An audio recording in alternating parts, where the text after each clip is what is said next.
Hello, everyone, and welcome to another edition of the Eddrick Show. I am your host, Eddrick Jerome. This is the place for intelligent conversation with interesting people.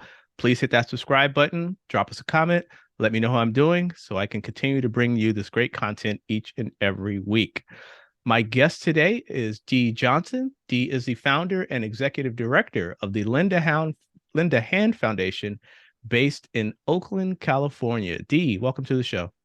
Thank you so much for having me. I Oh, really it's appreciate this opportunity. You're welcome. My pleasure. My pleasure. So let's start out. Tell me about Linda Hand Foundation.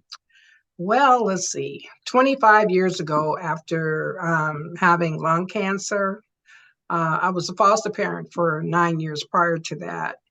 So, because was still here, obviously there was more work for me to do, and since I had the love for children, started meeting with other groups in the community and found out about a homeless shelter that was at the corner of 16th and Clay called the Henry Robinson Multi-Service Center.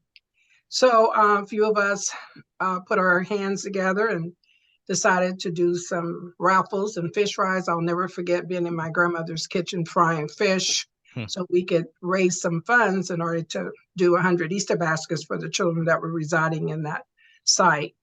From there, we started a Team Talk program and a holiday celebration. And what we're widely known for is our back to school giveaway. And so in 1999, we developed the back to school giveaway, giving out 200 backpacks. Last year, in honor of our 25th year anniversary, we did 25,000. And this year, we're slated to do 10,000. So currently, we have given out over 133,000 essential educational supply kits to underserved youth in Oakland, Alameda County. Um, what are some of the specific areas of needs for the underserved population in Oakland and Alameda County? And how are those needs identified by your organization? And how are you targeting to make sure that they get the services and supplies they need? Well, the biggest one, of course, is housing. So we're not at a capacity right now, but it's in our thoughts to figure out a way where we could possibly help to secure housing for families. We do support families with housing, during emergencies. We recently helped during the flooding to support in whatever areas we could. And we also do, there's food insecurities, and the cost of everything is just skyrocketing. Right. It's kind of, it was already bad, and now it's just skyrocketing, and the PG&E on top of it. Just trying to stay warm, and we're in these cold days. So we help with food insecurities, clothing, again, the back to school giveaway, making sure students are equipped and ready to start the new school year. And also we're working on snacks for the classrooms, and also food for families to get, a help at least twice a month with fresh fruits and vegetables and whatever we can do. And we have a holiday celebration. We just had that in December, where we were able to provide 300 children, 1 to 11, with a new coat and pajamas, toys, and then also for the youth, additional school supplies, as well as gift cards, and families received food gift cards. So we had a big celebration, which was our 23rd annual holiday celebration.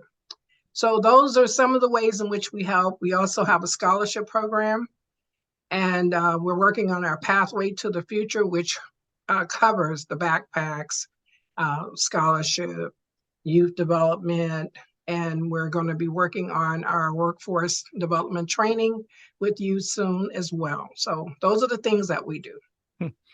With all the good work that you're doing, maybe you can talk about some of the folks you partner with or some of the entities who help you deliver these services. Okay, right now we're working with the Matilda Cleveland transitional site. We've been working with them for many, many years. Families in transition, Lion Creek community, the Black Culture Zone, East Oakland collectives who work very closely with the unhoused families. And basically, wherever we can just lend a hand, that's where we are.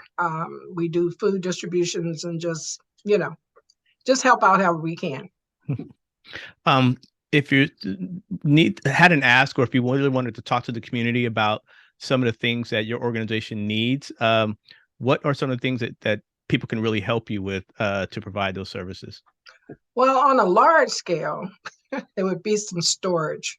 Hmm. Storage space that we wouldn't have to pay for, so that we could continue to make sure we have everything that's needed when crises come up, or just on a regular basis, just to provide, if it's canned goods, if it's pajamas, if it's coats, whatever that case is. Again, things are so very high, and so it takes all our energy to make sure that we are fulfilling our operational needs to make sure that we can run our programs. So monetary, of course, in kind, volunteer services, and we're getting ready to work on our giving out 10,000 backpacks this year. So we definitely need help with that monetarily, and there's also volunteer opportunities.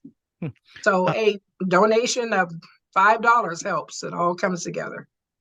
If I can ask, what fulfills you, or what brings you joy when you are in these services? I mean, because I mean, I imagine at times with all the needs out there, it can get to you a little bit. But tell me about how you feel when you're able to help people who are really desperately in need of help. Well, yes, it takes a lot of work.